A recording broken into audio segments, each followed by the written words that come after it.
Welcome to Synchronicity. This week we're going to be talking about God, God, the universe, whatever you want to call it, a higher power. There must be higher love, right? That's what Steve Winwood said. Reminder, you can get bonus episodes every Tuesday, over on the Patreon. We did a good one, and by we, I mean me, but people were listening, on, what was this past week? Be your own prompt engineer. That's right. A kind of way that you are your own personal chat GPT, and your subconscious will take whatever prompt you feed it. So figure out how to be a good prompt engineer. That was a good one. That was a fun one. But today we're going to be talking about God, a higher power, something out there bigger than you and everything else. And this is a big one for a lot of people. A few weeks ago, you heard me and Jessa talking about how a lot of people are finding their way back to religion, spirituality based on religious principles, right? In their own way, and not all in a kind of born again Christian or recommitting to Jesus or Allah or Judaism, not just the major three, but really just a stronger connection to religious principles. And perhaps the biggest religious principle, right, in a lot of ways, is deity worship. Now, this obviously ranges from, polytheistic religions to monotheistic religions. So there could be many gods, a pantheon. I spoke about that with Jalisa, right? We were talking about kind of the pantheon and reconnecting with that energy. But there seems to be a clear shift, and I'm noticing it in many different areas. And that's kind of a reflection of my own personal video game I find myself in. But I wouldn't be surprised if you've been noticing it too, that people are kind of rediscovering religion and the kind of deity worship that comes with that. And this is a tricky area because a lot of people have grown up in religious paradigms that maybe aren't the best. We're thinking the Catholic Church and some of the other weird stuff that goes on in other places and kind of the restrictive, hardline approach to religion that really, for lack of a better term, fucks people up, right? It's tough. I mean, especially if you tell a kid they're going to hell, or if they do that, they're sinning for the rest of their life and they won't be loved by a higher power and they're condemned to an afterlife of misery. That's a kind of tough, heavy burden for anyone to carry around, let alone a child growing up in that environment, right? It's a tough place. And I know a lot of you over the years have reached out to me and, extended, kind words about how Neville Goddard and sharing that kind of interpretation of biblical wisdom was a nice path for them kind of realizing that not all religion and all parts of religion are useless. And I think this is like a turning of a wheel type thing. An epoch is changing, right? An era is progressing. And this is a big shift because I would say since when I'm a 80s, 90s baby, right? I was born in 83. I'm 40. And, I would say the popular term that emerged from most of my teenage to adult life was spiritual, but not religious, right? A lot of people would refer to themselves as that. And that's probably how I thought of myself and think of myself in a lot of ways. But religion is here. It's not going anywhere. And it's important to ask yourself the question, why is it here? What's going on? How has it lasted this long? And I've spoken about this before, but basically, you can take the approach that all religion is bunk. It's all bullshit. It's just a mass psyop to control the population because they need to believe in something bigger than themselves because then they're more manageable. Then you can get them to do things in the name of that religion or in the name of that God that they otherwise might not be inclined to do. But at the end of the day, do you really need religion for that? No, I mean, the Nazis did it. Other cults have done it, and it's not always used in a religious sense. You can organize people based on a bigger cause than them, and that can get them to drop certain aspects of their moral and ethical framework that they maybe carry around individualistically, right? So this is just to say that religion isn't the only tool that's used to psyop people or control people. Fear in general is a part of it. Fear is a very good control mechanism.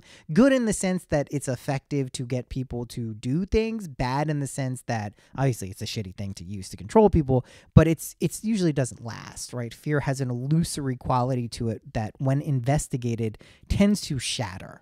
Right? You cast the light of awareness upon the dark inner underbelly of fear and you realize, oh, I moved through it. I see. It's a beacon of sorts. It's not necessarily this thing that's preventing me from doing everything I've ever wanted to do. It can act like that, but I'm just saying it's not just religion. So let's look at kind of the concept of a higher power. And I think the emerging theme that I think if you can get comfortable with this, you will feel better going forward. And that is paradox. This and that are true. Not this or that, this and that, right? Both of those things are true, even if they are seemingly diametrically opposed. That's paradox. That's tough for our minds to wrap around. Bop around. Pardon me. Basically, it's tough for us because we like to solve things. We see an incomplete picture. We want to fill in the blanks.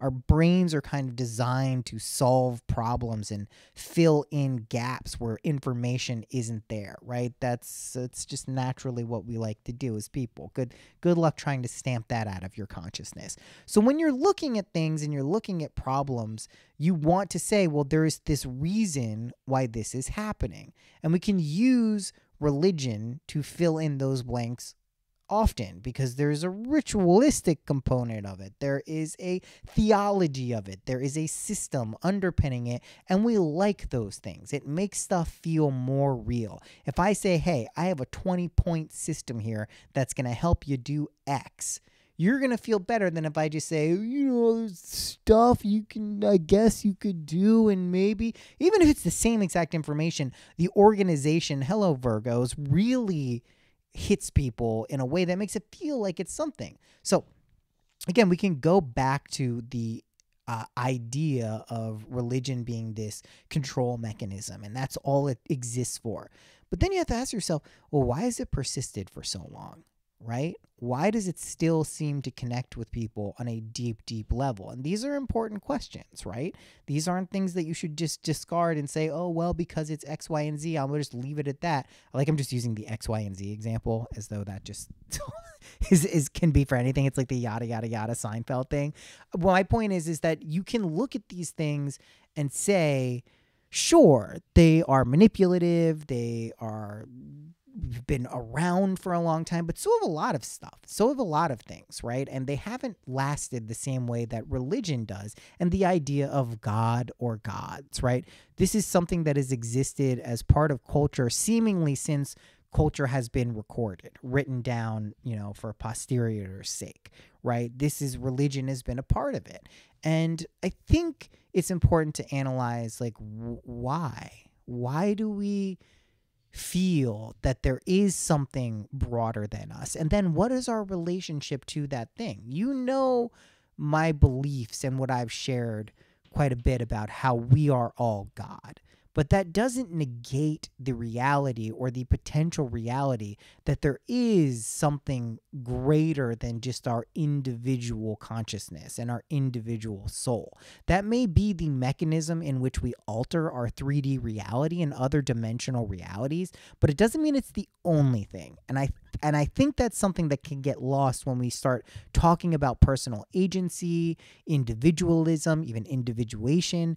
There is a broader aspect of consciousness that you don't have to define it. Some people like to use the word universe. Some people like to use the word source or spirit, right? It doesn't have to be God. It doesn't have to be a deity or a bunch of deities.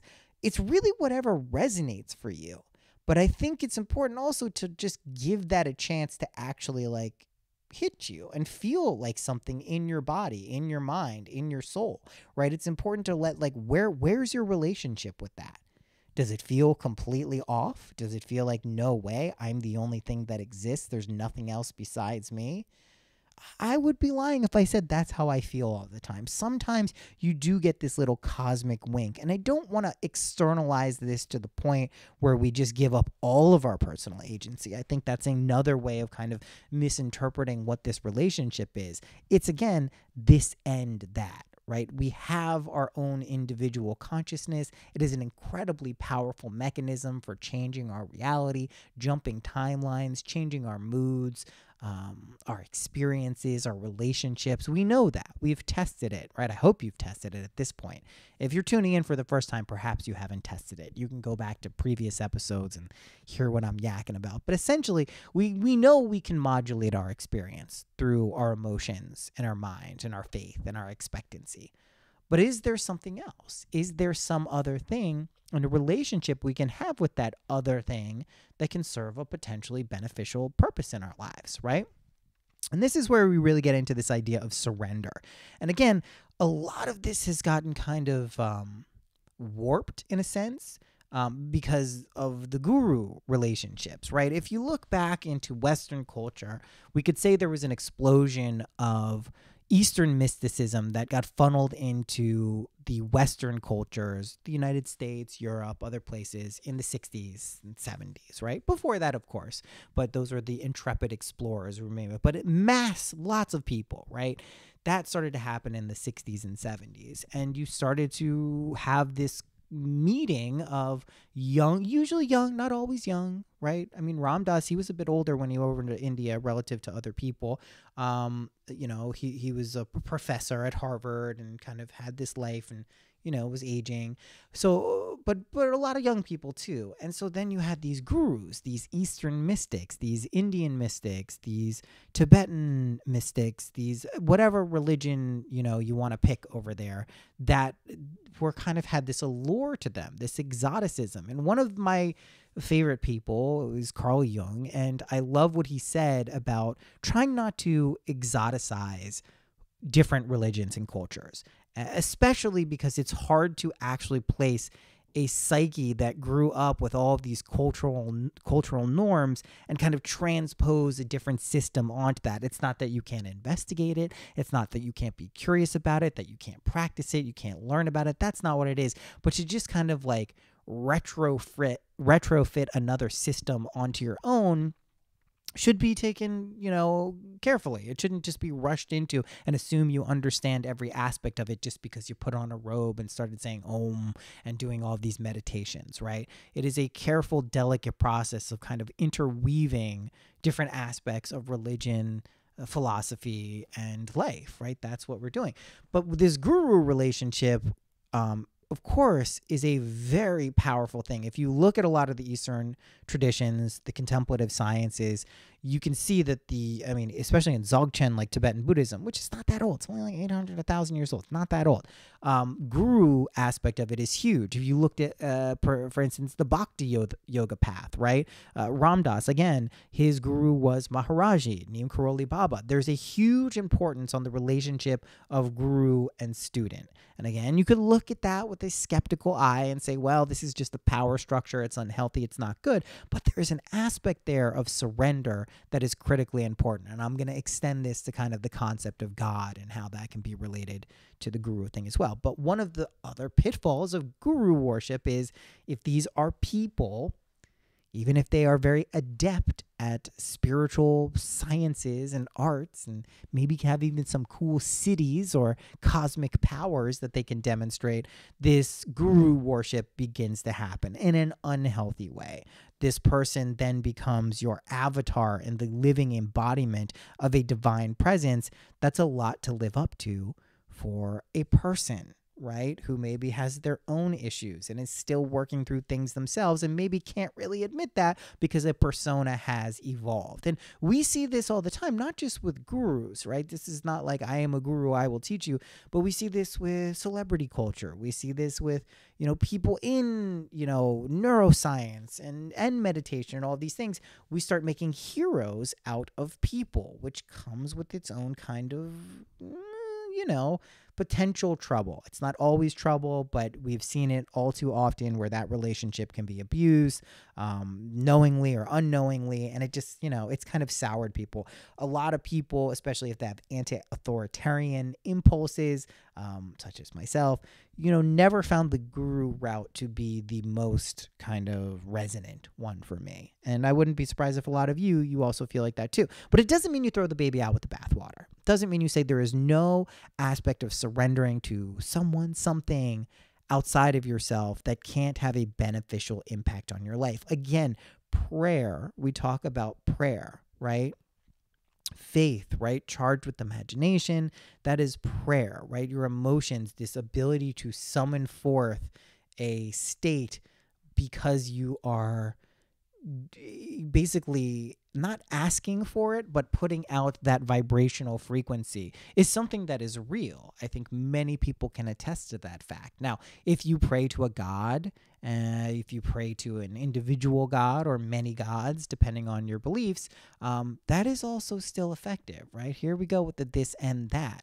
That shouldn't be outright thrown out as not real, right? This is when we hear like everyone is you pushed out, right? The Neville Goddard thing, that fucks people up because then they start to think, well, isn't that either borderline narcissistic or maybe it alters my relationship with other people because it's just me? You don't go around acting like everyone is literally an embodiment of you. That's ridiculous, and you will probably be looked at very weird, to say the least, right? Hopefully you're not in prison, which you shouldn't be. It's weird. We shouldn't be in jail for it, but it's like a very weird thing to do. So it can trip people up. But there are these forces that are bigger than just our individual perspective. And that's what we resonate with. And that's how this whole big old thing kind of comes together and works. So I want to get into this concept here of surrender. And this is, do it however you find works for you.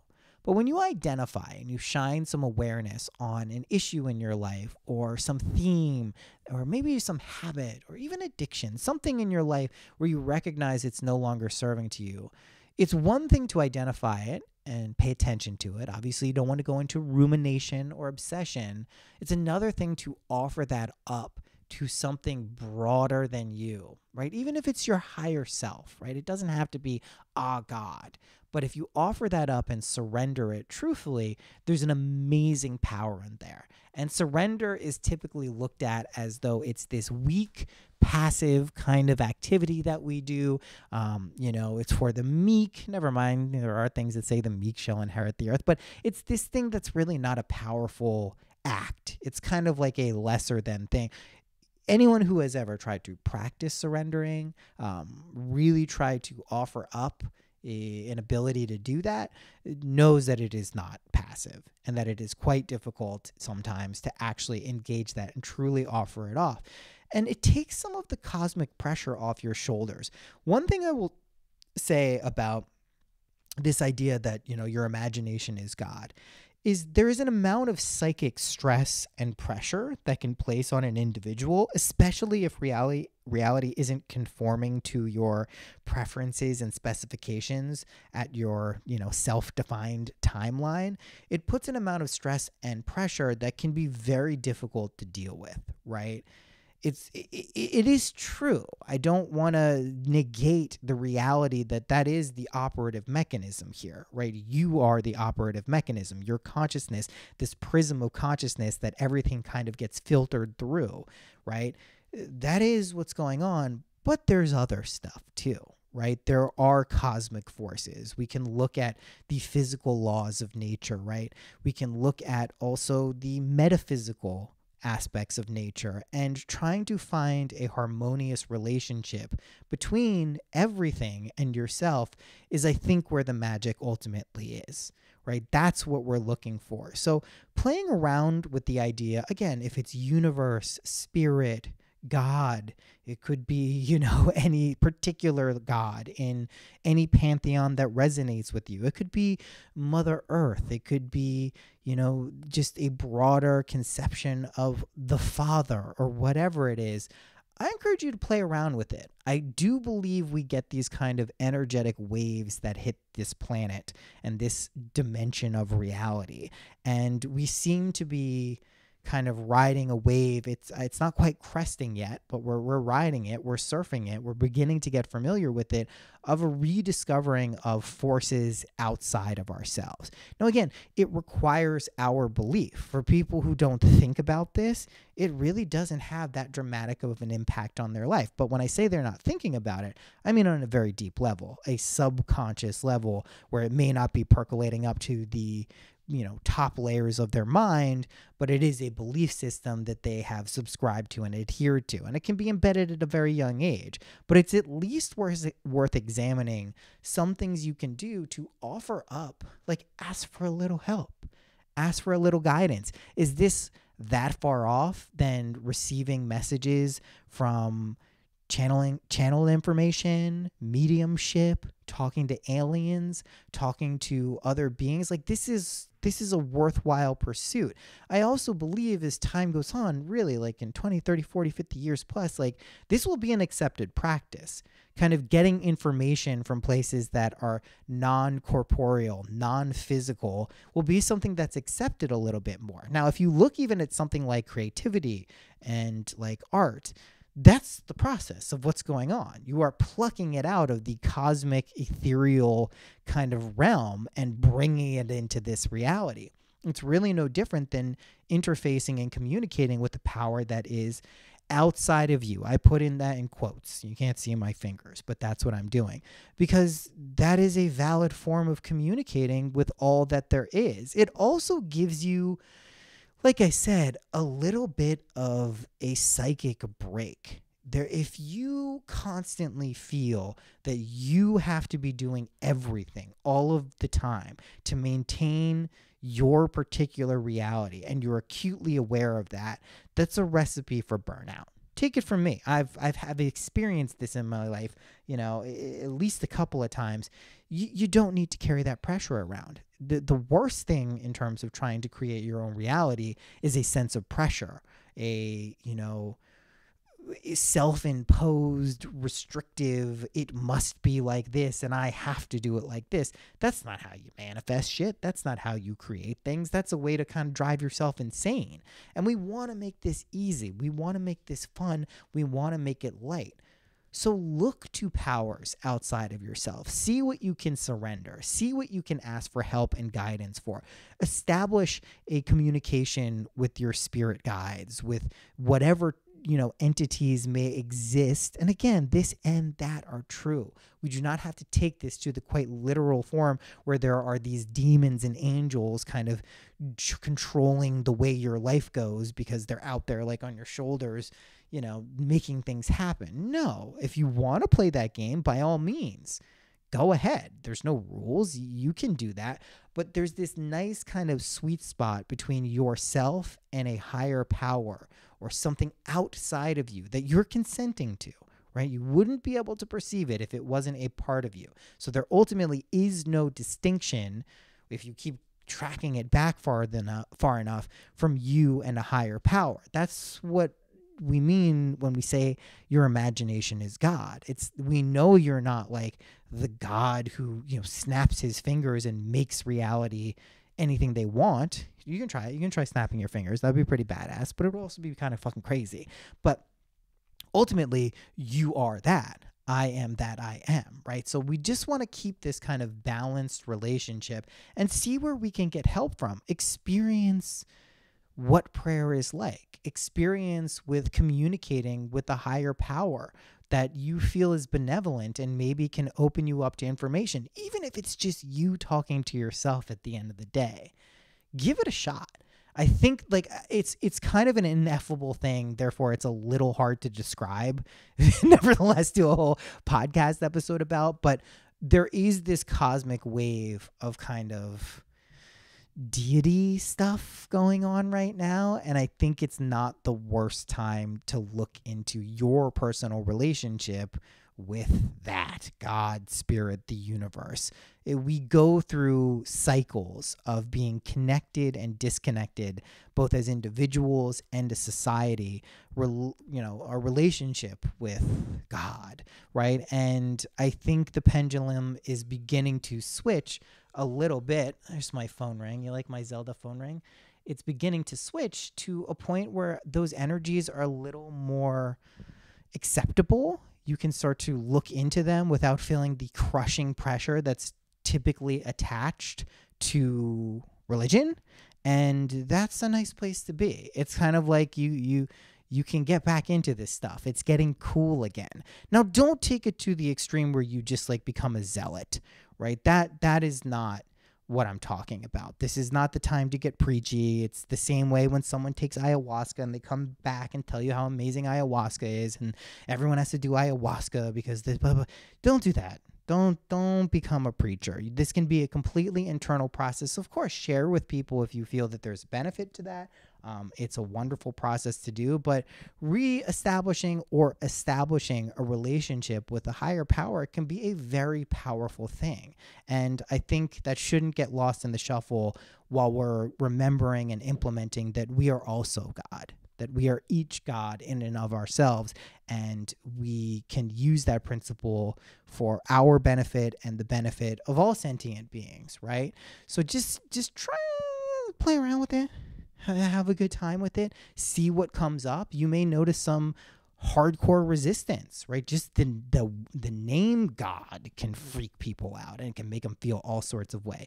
And again, that has to do sometimes with traumatic experiences, or maybe people were operating, as agents of God and they kind of abused that trust or used it in the first place to kind of gain positions of influence. And, listen, all that shit exists too. Ultimately, everyone has to deal with their own actions, right? That's what we're talking about when it's karma. It's not this, system that is, like police system, penal system that's penal system that's basically, I'm very mature, by the way, in case you haven't realized. It's not a punitive system. It's not meant to kind of restrict you, but see what's out there. See what works for you. Try some things out, right? That could be magic. It could be, getting into like Hinduism or Native American animal spirits. There's something out there that I imagine will resonate with you. Get curious with it. See what you can pray to, pray for, pray with. See how these things work. I think it's like, and recognize like it's kind of a game. This doesn't have to be this big, serious, major undertaking that is such a big fucking deal. It's just your way of connecting with energies that exist, and you can plug into some of them and really make some amazing shit happen in your life. It's something like, again, the episode with Jaleesa, we were talking about this, and this was kind of opened this can of worms, and it's just kind of continued to come out. And I think it makes it feels appropriate right now. I don't know, if this is ushering in a completely new era of our relationship towards religion and higher powers, but it feels like a new thing. It not new in the sense that it hasn't happened before, but in the sense that we are re-entering kind of a period where that relationship is focused on, and kind of a cool way too, not like a dry, dreary, like God may do this to you. Like, no, it's like a cool fucking thing, and I think that's like a very beautiful thing if you allow it to be.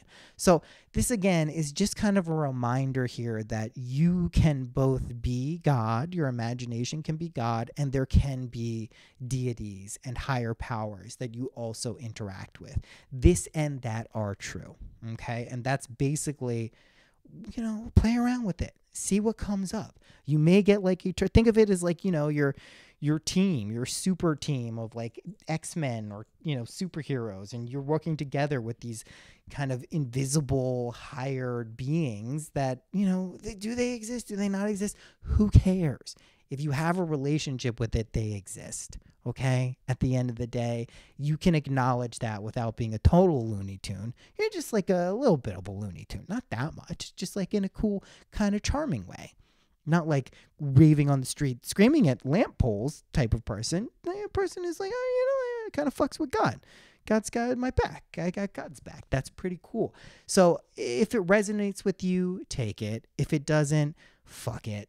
That's basically the way it works. Few things going on. March 19th, we have a group imaginal kind of thing going on. You can sign up for that. All of the links are in my Stan store. I'm doing a Crypto 101 webinar again this month. That'll be next Thursday. What is that? The 14th, I believe it is. I'm going to do these once a month. I'm pricing them at $9 for the live, and I'll release them as downloads afterwards.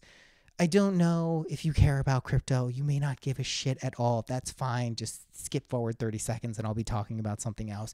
But if you are interested, if you find it somewhat confusing, if you're a beginner or you have specific questions, even if you're like already kind of doing it, this is a good opportunity to just ask some basic questions. Do I have all of the answers? No. But I've been doing this shit for fucking 11 years, which is wild to me. And we are in a bull market, guys. Like, I don't know what to tell you. It's early stages of bull. We probably have most of this year, if not some of next year, to like do some cool stuff. At the very least, learn about your relationship with money. There are very few things in life that give you such a clear asymmetrical opportunity to magnify your abundance. It's not going to solve all your problems. Take it from me. I made a shitload of money last night. Did not solve all of my problems. But if you have the immediate stress of financial situations, maybe investigate the financial energy. Maybe that's something you can ask God about, right? You can ask the higher power. What's going on here? Why is this happening? Can you help me? Can I surrender my financial woes to you? Yes, will you take it? Wonderful. So that is going on. There is the crypto course. I dropped the price on that from $333 to $269. Listen, I wouldn't put this shit out there if I didn't stand by it. It's 10 modules. I will be adding to that course every Crypto 101 webinar, every monthly thing as subsequent models. So if you buy the course, you do not need to pay for the webinars. And if you are in the course, I will make sure to send those out to you if you want to participate live. Is that it? Thank you to everyone who signed up for the coaching. I was overwhelmed by the response that I got, working with some very amazing people right now. I know some of you have scheduled for later. I'm going to do these seasonally. So we are in the spring session that we're starting, and then I will open them up at later points in the year. It's a new thing for me. I'm learning with people as I'm doing it, but so far it's been really a wonderful experience, and, it feels good. What can I say? And then finally, the TikTok stuff, I will update this here. I got into the creativity program beta. It took about 30 days. I am fully monetized. I shifted over from using clip videos because TikTok is much more strict once you're in terms of repurposing content, no matter how much you edit it. And I'm using AI generated videos, not Sora, something called InVideo, which people may know from ChatGPT, but it's actually its own thing. And at first I was like, I don't know if this is going to work. Like, are these videos as good? The past couple of days, yes, they are. They're getting like 30,000, 40,000 views. That page has gone absolutely wild, though. It's like 55,000 followers. It's nuts. TikTok is showing people stuff. If you have a way of generating original content, you can make money off TikTok. There's a webinar there that you can also get on the Stan store if that resonates with you. That's it. I'm done pitching my shit. I'm doing stuff. What I realized, like, people will be like, well, why is Noah doing all of these things and these digital downloads and webinars? Because I do this stuff anyway, and I found if you package it in a way that people can actually access, they're more than happy to get it if it's something that's interesting to them. So, like, why wouldn't I do that and make it available, right? Like, it doesn't. I've learned and spent time with this stuff, so it makes sense to kind of like put it together and allow people to access it. So if that's what you're into, go and grab any of those things. The Patreon is going phenomenal. We have doubled the amount of patrons we've had since September of last year, which is fucking amazing. There are even some people who have been in the Patreon since I started it, at least since 2019. Good for you. I mean, there was a period where I was just not posting and I was the worst Patreon person, and it was shitty, to be honest. And, you know, I think we finally hit a groove there, and there's a really cool community of people. We do fun stuff. We have a good time. So join that if it speaks to you. You can reach out to me at any time, noah@syncpodcast.com. I will always do my best to get back to you. Until next time, happy imagining. Bye-bye. All my tears be washed away.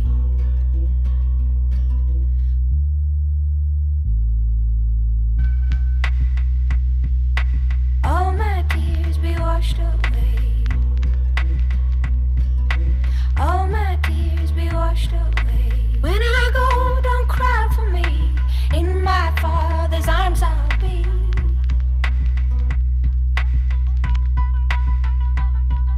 Sun and moon will be replaced with the light of Jesus' face.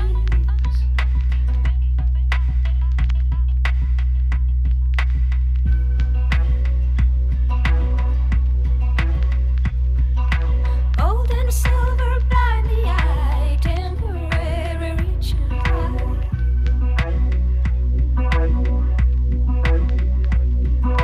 Come and eat from heaven's store, come and drink and thirst no more.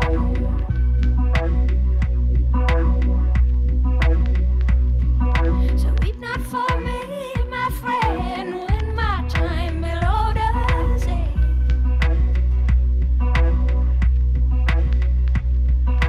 For my life belongs to Him who will raise the dead again.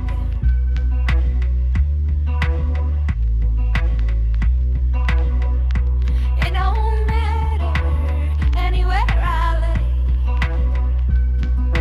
All my tears be washed away.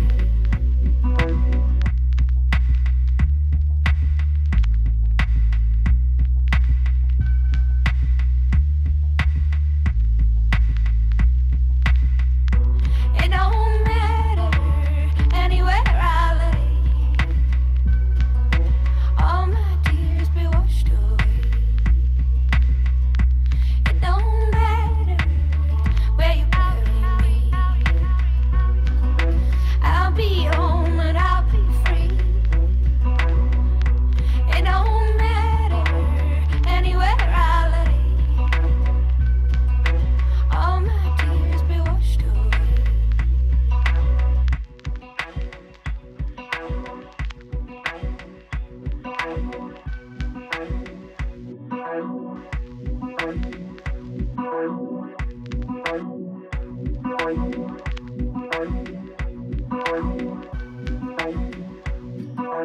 All my tears be washed away. All my tears be washed away. All my tears be washed away. All my tears be washed away.